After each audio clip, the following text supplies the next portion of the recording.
Sampurasun barudak tepang deui dina caki dinten ieu sareng Ma Entin. Dinten ieu emak bade medar hiji carios jalmi anu teu jujur balukarna kumaha. Tah kitu. Ayeuna tapi emak bade naros heula.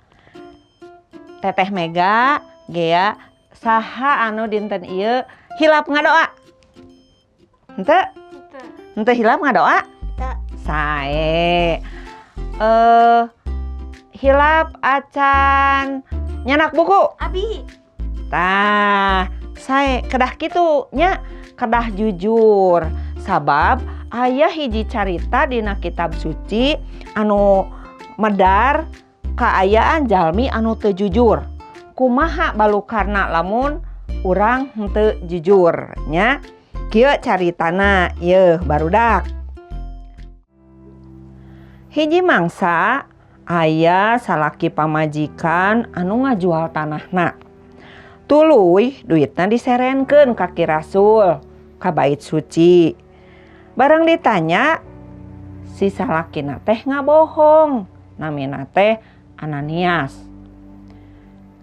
Bener ceuk Ki Rasul teh ieu duit teh sakieu. Sumuhun leres. Tapi sabenerna manehna ngabohong. Ki Rasul nyarita deui, maneh poe ieu ngabohongan Roh Suci. Lamun maneh migawe lampah kitu eta sarua jeung ngabohongan ka Gusti Allah, ceuk Ki Rasul. Sapada harita keneh Ananias ti beubet tuluy maot. Teu kungsi lila, torojol sapirah nu jadi pamajikanana datang ka bait suci.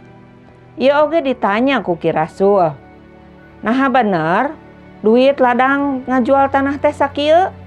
Sapirah nemalan. Sumuhun leres Ki Rasul. Nah ari maneh sarua jeung salaki maneh ngabohong. Tuh tingali nu nguburkeun salaki maneh oge karek daratang. Naha ari maneh kalah saruana ngabohong. Sapada harita keneh sapirah oge ti beubet tuluy maot. Tah gitu cariosna dina kitab suci nya. Lamun jalmi anu teu jujur atawa ngabohong teh sarua jeung ngabohongan Gusti Allah.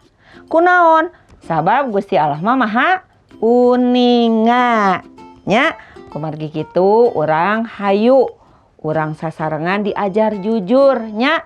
Teteh Mega kadah siga tadi jujur upami hilap-hilap. Sami ya oge nya.